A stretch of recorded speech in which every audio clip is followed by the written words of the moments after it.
If this video title sounds familiar, it's because it is, as the first ever video on this channel was also on this subject. And because that video was somewhat popular, we thought it deserved a 2021 update. So, with the help of upscaled video footage and after 2 years studying Michael Jackson's evolving appearance, we are going to chronicle the plastic surgery procedures Michael Jackson has known to have undergone, alongside images of before and after, in order to make an accurate assessment of the work he had done during his lifetime. Michael Jackson's first foray into plastic surgery came in 1979, when at the age of 21, Jackson reportedly broke his nose while in dance rehearsal. Needing surgery for the break and with the release of his first solo record as an adult, Off the Wall, coming up, Michael decided to, at the same time, undergo his first rhinoplasty. Michael Jackson entrusted Beverly Hills plastic surgeon Stephen Hoffman, who would work on the likes of Elizabeth Taylor, Joan Rivers, Ivana Trump, and was Jackson's preferred choice for many years to come. Before, Michael Jackson's nose was characterized by its broad bridge and widened nostrils, as well as its lack of definition and projection at the tip. After surgery, Hoffman gave Michael a slimmer and more defined result, while still maintaining the integrity of his original nose. However, according to Jackson, the surgery was not a complete success, as he wasn't satisfied with its overall appearance and complained of breathing difficulties that would affect his singing. Therefore, in 1981, during the hiatus between Off the Wall and his mega-hit Thriller, Michael decided to go back to Stephen Hoffman to perform a second rhinoplasty. Hoffman later explained, quote, "Noses sometimes can't be reduced all at once, and it can take a 2-stage procedure." Not just reshaped, Michael's nostrils were surgically reduced by cutting and removing skin, creating a scar around his nostril crease, resulting in the dramatically reduced size of his nostrils. And as a result of the second procedure, Jackson's nose was made even narrower, and the tip less bulbous. Still unsatisfied, and with Thriller skyrocketing up the charts, Michael Jackson decided to undergo a third rhinoplasty during the summer of 1983, revealing the result in his Say Say Say music video with Paul McCartney. This time, Michael's nostrils and nose tip were further reduced. His tip was now as narrow as the bridge, and his profile was given a slight upturned appearance. Unfortunately, not all Michael Jackson's surgeries would be voluntary, as on January 27, 1984, while Michael and the other members of the Jacksons were filming a Pepsi commercial in Los Angeles' Shrine Auditorium, pyrotechnics set Jackson's hair on fire, causing second-degree burns to his scalp and extensive hair loss to his head. In the run-up to 1984's Victory Tour, Michael Jackson endured a series of painful surgeries, whereby they cut away scarred areas and stitched his unaffected scalp together in hopes of disguising Jackson's injury and covering the now palm-sized bald spot on top of his head. As indicated in this rare home footage, presumably taken while Michael Jackson was recovering from surgery as well as practicing his dance moves for his upcoming tour, Michael can also be seen wearing a surgical splint on his nose as well as dressings on his scalp. This would suggest that during his scalp procedures, Jackson decided to have his nose revised for the 4th time. This theory is further substantiated when Michael appeared at his mother's birthday celebrations with his nose looking different, as though still slightly swollen a month after surgery. During the Victory Tour, it was clear from Michael Jackson's side profile that his nose tip was further refined, and its upturned position had become unnaturally whimsical in its appearance. However, by 1986, it became apparent that Michael Jackson was visibly having issues with his recently surgically altered nose, as on May 6, 1986, Jackson appeared at a Pepsi press conference with sunglasses on, disguising a nose that appeared asymmetric and at a stage of collapse. With filming for commercials and new music videos coming up, the next month Michael was photographed wearing a surgical mask for the first time.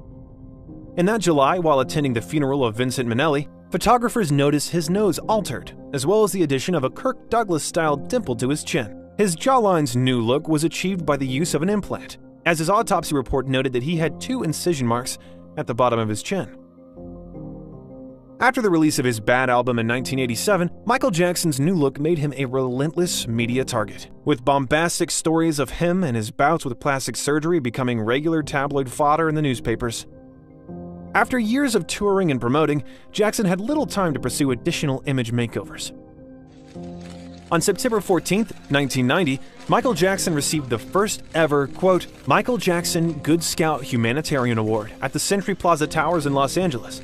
With sunglasses firmly on it is clear that Jackson was again suffering from ongoing complications with his nose, as it appeared uncharacteristically pinched and in a state of collapse. Presumably, Michael had several surgeries to help rectify these issues, but for reasons that were medically needed and not necessarily cosmetic. Another ongoing grievance that Michael Jackson continued to seek treatment for well into the 1990s was for his scalp. With little success from his 1984 surgeries, Michael decided to undergo a radical treatment that would finally relinquish his need for hair pieces to disguise the bald spot caused by scar tissue left after the Pepsi accident. The tissue expander treatment consisted of implanting balloons into areas surrounding the scarred tissue that over time are blown up to expand the skin on the scalp. This is in the hope of then, in surgery, they can stretch the skin over the affected areas, cut the scar tissue out, and sew the healthy areas together. Because the whole process is so visible, hats have to be worn during this period. And for a 2-month stretch in the spring of 1993, Jackson was only ever seen in public with his signature fedora on. As part of Jordan Chandler's testimonial against Jackson, he noted that the artist would wear his fedora at all times, and how odd he felt it was when he would even sleep with it on when they shared a bed together. Unfortunately, this surgery was ultimately unsuccessful, and Michael Jackson would continue to rely on hairpieces and semi-permanent tattoos to disguise his hairline. By 2001, and at the release of his album Invincible, Michael Jackson was again having significant issues with his nose. Presumably untrusting of doctors, the artist had effectively given up trying to rectify its problematic issues. Described by doctors as having a, quote, nasal cripple, Jackson could no longer breathe through his nose. From images, it is clear from his side profile that Michael Jackson's nose lacked any projection, as though it had collapsed onto itself. And also, he didn't have enough nasal passage for his nose to function for breathing. Behind the scenes, Karen Fay, Jackson's longtime makeup artist, has revealed that it was suggested to him that he should darken his skin and wear a prosthetic nose during the filming of his You Rock My World music video. However, once this request got to Michael, the artist was reportedly so distraught, he lashed out and trashed his dressing room, breaking down into a puddle of tears and crying over his years of intense insecurities concerning his appearance. However, it appears that Michael Jackson did eventually seek treatment to rectify his nasal issues, as indicated on November 13, 2002, during an appearance in the Santa Maria Superior Court. During his questioning, Jackson was asked by the judge to remove his surgical mask, and when he did, Jackson revealed his nose was covered in tape used to limit swelling after surgery. After his appearance, images taken were splashed across newspapers with headlines suggesting the tape held Jackson's nose together, and that without it, his nose would fall apart.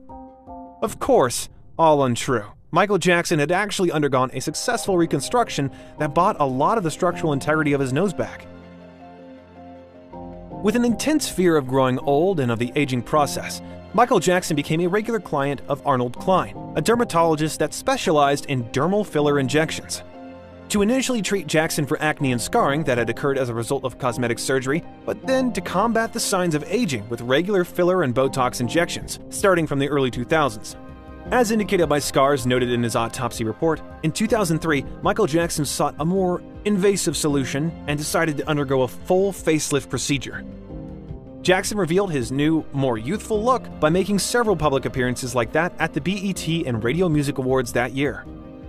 The latter being when this image was taken of Jackson, causing a media sensation and again splashed across tabloid front pages under numerous plastic surgery disaster headlines. A photograph Michael Jackson grew to detest.